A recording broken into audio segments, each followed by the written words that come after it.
الحمدللہ اشہد ان لا الہ الا اللہ وحدہ لا شریک لہ واشہد ان محمدا عبدہ ورسولہ اما بعد فإن خیر الحدیث کتاب اللہ وخیر الہدی ہدی محمد صلی اللہ علیہ وسلم وشر الامور محدثاتها وکل محدثۃ بدعہ وکل بدعۃ ضلالہ وکل ضلالۃ فی النار۔ اللہم صلی علی محمد وعلی آل محمد کما صلیت علی ابراہیم وعلی آل ابراہیم انک حمید مجید۔ اللہم بارک علی محمد وعلی آل محمد کما بارکت علی ابراہیم وعلی آل ابراہیم انک حمید مجید۔ تمام تعریفیں اور بڑائیں اللہ رب العالمین کے ہیں، جس نے زمین اور آسمان کو پیدا کیا ہے۔ آپ اس سے پہلے مختصر سن چکے ہیں والدین کی فرما برداری کے بارے میں، والدین کی اطاعت کے بارے میں۔ اب اس سے مزید آگے چلیں گے۔ جو ہمارے قریبی لوگ ہیں اس میں رشتہ دار بھی ہیں اور ہمارے پڑوسی بھی ہیں۔ تو پڑوسی بالکل ایسے ہیں جیسے ہماری دیوار کے ساتھ دیوار ملی ہوتی ہے، ہمارا روز کا ان سے ملنا جلنا ہوتا ہے، ہمارے ان کے ساتھ تعلقات بہت بہتر ہونے چاہیے، یہ ہم سے تقاضا کرتا ہے دین اسلام۔ اللہ نے ہمیں جو زندگی دی ہے اس زندگی میں ہمیں اللہ کی عبادت کرنی ہے اور تمام وہ کام کرنے جس سے اللہ راضی ہو جائے۔ اللہ اور اس کے رسول صلی اللہ علیہ وسلم پر ایمان لانے کا جو صحیح طریقہ ہے وہ یہ ہے کہ آپ کے عمل کے ذریعے سے اس بات کا اظہار ہو کہ آپ واقعی اللہ کو ایک مانتے ہیں اور اللہ کی مانتے ہیں۔ قرآن مجید میں اللہ تعالیٰ فرماتا ہے سورہ نساء کے اندر آیت نمبر 36 ہے، یہاں پر بھی وہی بات ہے جہاں والدین کی بات جب شروع کری اطاعت کے لیے، تو وہاں بھی اللہ تعالیٰ نے اسی بات سے شروع کیا۔ کیا کہا؟ فاعبدوا اللہ، اور عبادت کرو اللہ کی، ولا تشرکو، اور نہ تم شریک ٹھہراؤ، بہی اس کے ساتھ، شیئن کچھ بھی، کسی چیز کو بھی، وبالوالدین، اور والدین کے ساتھ، احسان کرو، وبذی القربی، اور ساتھ جو رشتہ دار ہیں ان کے ساتھ بھی، والیتامى، اور یتیموں کے ساتھ بھی، والمساکین، اور مسکینوں کے ساتھ بھی، والجاری ذی القربی، اور پڑوسی رشتہ داروں کے ساتھ بھی، والجار الجنوب، اور ہمسائے جو اجنبی پڑوسی ہیں ان کے ساتھ بھی کیا کرنا ہے؟ احسان کرنا ہے، والصاحبی، اور ساتھی جو ہیں، بالجنبی، پہلو کے، وابن السبیل، اور مسافروں کے ساتھ بھی، وما ملکت ایمانکم، اور ان کے ساتھ جن کے مالک تمہارے دائیں ہاتھ ہیں، ان اللہ، بے شک اللہ تعالیٰ، لا یحب، نہیں محبت کرتا، من کانا، اس سے جو کوئی ہو، مختالن، اکڑنے والا، فخورا، فخر کرنے والا۔ ترجمہ کیا ہے سن لیجئے، یہ تو میں نے لفظی ترجمہ آپ کو بتایا ہے۔ اور تم سب اللہ کی بندگی کرو، اس کے ساتھ کسی کو شریک نہ بناؤ، ماں باپ کے ساتھ نیک برتاؤ کرو، قربت دار رشتہ دار ہوں، یتیموں، مسکینوں کے ساتھ حسن سلوک سے پیش آؤ، پڑوسی رشتہ داروں سے بھی، اجنبی ہمسائے پڑوسی ہیں ان سے بھی، پہلو کے ساتھی اور مسافر سے، اور ان لونڈیوں اور غلاموں سے جو تمہارے قبضے میں ہیں، نوکروں کے ساتھ بھی احسان کا معاملہ رکھو۔ یقین جانو اللہ کسی ایسے شخص کو پسند نہیں کرتا جو مغرور بھی ہو اور خود پسند بھی ہو۔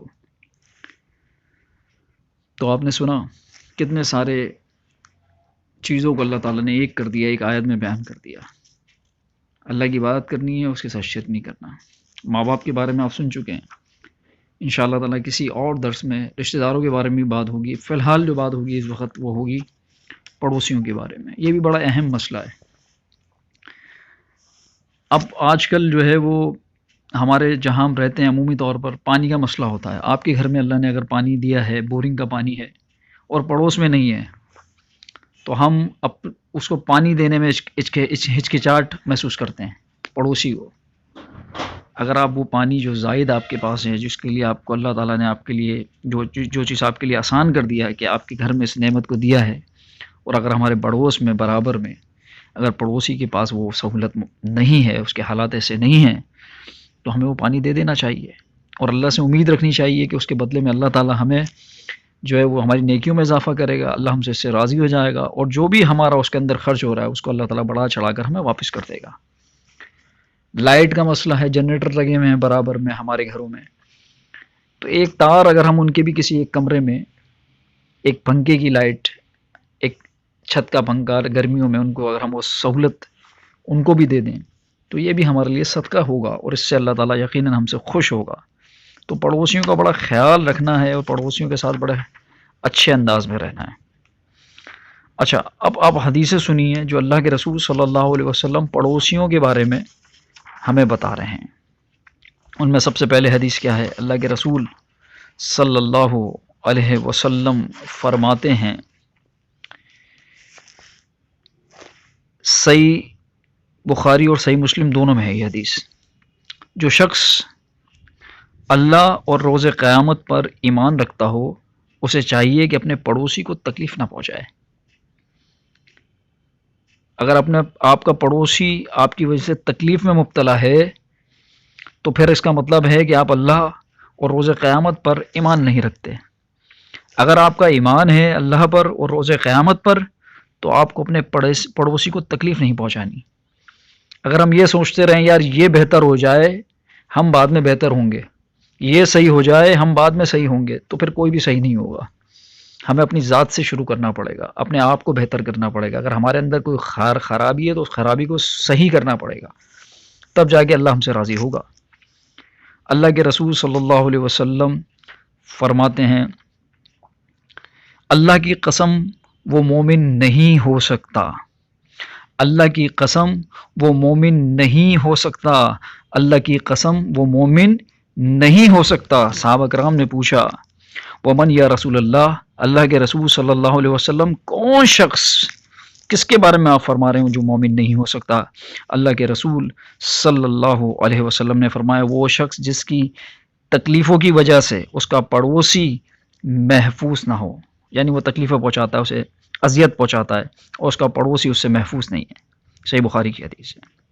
اللہ کے رسول صلی اللہ علیہ وسلم فرماتے ہیں، وہ شخص جنت میں داخل نہیں ہوگا جس کا پڑوسی اس کی تکلیفوں کی وجہ سے محفوظ نہ ہو، یعنی اسے تکلیفیں پہنچا رہا ہے، اذیتیں دے رہا ہے، تو وہ جنت میں داخل نہیں ہو سکتا۔ یہ شرط رکھ دی کہ اپنے پڑوسی کو آپ کو راضی رکھنا پڑے گا، اس کو ہر تکلیف سے محفوظ رکھنا پڑے گا۔ اگر آپ کو اللہ نے دیا ہے اور اس کے پاس نہیں ہے تو اپنے اس مال میں سے بھی اس کو کچھ فائدہ پہنچائیں اللہ کے لیے، اور اللہ انشاءاللہ تعالیٰ یہ ایسی تجارت ہے جو آپ کو نفع دے گی، اور اللہ آپ کو بڑھا چڑھا کر وہ مال جو آپ اپنے پڑوسی پہ بھی خرچ کر رہے ہیں وہ اللہ آپ کو بڑھا چڑھا کر واپس کر دے گا۔ اللہ کے رسول صلی اللہ علیہ وسلم فرماتے ہیں، صحیح مسلم کی حدیث ہے، جو شخص اللہ اور روز آخرت پر ایمان رکھتا ہو اسے چاہیے اپنے پڑوسی کا اکرام کرے، اس کو عزت دے، اس کا احترام کرے۔ یہاں پر بھی اللہ نے اللہ کے رسول صلی اللہ علیہ وسلم کے ذریعے سے ہم تک بات پہنچائی کہ اللہ اور روز آخرت پر اگر اس کا ایمان ہے تو پڑوسی کے ساتھ کیا کرنا ہے؟ اکرام کرنا ہے۔ صحیح مسلم میں ایک اور جگہ پر ہے، پڑوسی کے ساتھ حسن سلوک کے ساتھ پیش آئے۔ تو آپ دیکھ رہے ہیں مستقل حدیثیں آپ کے سامنے آ رہی ہیں۔ اللہ کے رسول صلی اللہ علیہ وسلم فرماتے ہیں، صحیح بخاری صحیح مسلم کی حدیث ہے، جبریل علیہ السلام کے بارے میں اللہ کے رسول صلی اللہ علیہ وسلم فرماتے ہیں، پڑوسیوں کے ساتھ حسن سلوک کرنے کی مجھے ہمیشہ وصیت کرتے رہے جبریل علیہ السلام، یہاں تک کہ آپ صلی اللہ علیہ وسلم فرماتے ہیں کہ میں نے گمان کیا کہیں انہیں وارث نہ بنا دیں۔ اتنی زیادہ آپ نے ان کے پڑوسیوں کے حقوق کے بارے میں بات کری، تو آپ سوچئے کتنی اہمیت ہے اللہ کے نزدیک اس بات کی کہ بار بار اللہ کے رسول صلی اللہ علیہ وسلم کو جبریل علیہ السلام اللہ کا یہ پیغام پہنچاتے رہے کہ پڑوسیوں کے ساتھ حسن سلوک کیا جائے، ان کا اکرام کیا جائے، اور ایمان نہیں ہو سکتا، وہ مومن نہیں ہو سکتا جو اپنے پڑوسی کو تکلیف پہنچائے۔ اللہ کے رسول صلی اللہ علیہ وسلم فرماتے ہیں، ابو ذر رضی اللہ تعالیٰ عنہ سے روایت ہے، اے ابو ذر، جب تم سالن پکاؤ تو اس میں شوربہ زیادہ کر دیا کرو اور اپنے پڑوسی کا بھی خیال رکھو۔ اگر اللہ نے آپ کو ایسی نعمتوں سے نوازا اس مہنگائی کے دور میں کہ آپ کے اگر کھانا پک رہا ہے، سالن پک رہا ہے، تو اس میں شوربہ زیادہ کر دیا جائے۔ اللہ کے رسول صلی اللہ علیہ وسلم چاہتے ہیں تاکہ پڑوسی کو بھی اس کا فائدہ پہنچایا جائے، پتہ نہیں اس کے گھر میں کھانا ہے یا نہیں ہے، اس کے بچے بھوکے ہیں یا جو ہے ان کے پاس وہ چیز سہولت آپ کو جو اللہ نے دی ان کو ملی ہے نہیں ملی۔ تو اللہ کے رسول صلی اللہ علیہ وسلم جو چیزیں ہمیں بتا رہے ہیں ان کے بارے میں ہمیں عمل کرنا چاہیے۔ حضرت عائشہ صدیقہ رضی اللہ تعالیٰ عنہا فرماتی ہیں، میں نے کہا ہے اللہ کے رسول صلی اللہ علیہ وسلم، میرے دو پڑوسی ہیں، تو میں ان میں سے کس کو تحفہ بھیجوں؟ اللہ کے رسول صلی اللہ علیہ وسلم نے فرمایا جس کا دروازہ تم سے زیادہ قریب ہو اس کو تم تحفہ بھیجو۔ اللہ کے رسول صلی اللہ علیہ وسلم فرماتے ہیں، صحیح بخاری سے مسلم کی حدیث ہے، اے مسلم عورتوں، کوئی پڑوسن اپنی پڑوسن کے ہدیے کو، تحفے کو حقیر نہ سمجھے، اگرچہ وہ ہدیہ بکری کا کھر ہی کیوں نہ وہ اس کو دے، تو اس کو یہ نہ سوچے کتنا ہے، چھوٹی سی کیا چیز دے دی۔ عموماً میں دیکھتا ہوں بقرہ عید کے موقع پہ اگر کسی کو تھوڑا سا گوشت دے دے آدمی، ایک دو بوٹیاں، 3 بوٹیاں، ہڈیاں، چکنائی، وہ بولتا ہے یار یہ کیا چکنا گوشت دے دیا، بعض لوگ واپس بھی کر دیتے ہیں، جبکہ نبی کریم صلی اللہ علیہ وسلم کیا فرما رہے ہیں، ہدیہ جو اگر کوئی آ رہا ہے پڑوسی کی طرف سے، وہ چاہے بکری کا کھر ہی کیوں نہ ہو، تو اس کو حقیر نہیں سمجھنا۔ اللہ کے رسول صلی اللہ علیہ وسلم فرماتے ہیں، صحیح بخاری کی حدیث ہے، کوئی پڑوسی اپنے پڑوسی کو اپنی دیوار میں کھونٹی لگانے سے منع نہ کرے۔ تو میرے بھائیوں، اللہ کے رسول صلی اللہ علیہ وسلم کی نصیحتوں پر عمل کر کے ہمیں اپنی اصلاح کرنی ہے۔ اللہ کے رسول صلی اللہ علیہ وسلم مزید فرماتے ہیں، ابن ماجہ میں ہے، صحیح سند کے ساتھ ہے، جب تم اپنے پڑوسی کو یہ کہتے سنو کہ تم نے نیکی کی تو تم نے یقیناً نیکی کی، اور جب تم انہیں یہ کہتے سنو کہ تم نے برائی کی تو یقیناً تم نے برائی کی۔ اب بتائیے آپ کی گواہی کس سے لی جا رہی ہے؟ آپ کے پڑوسی سے لی جا رہی ہے۔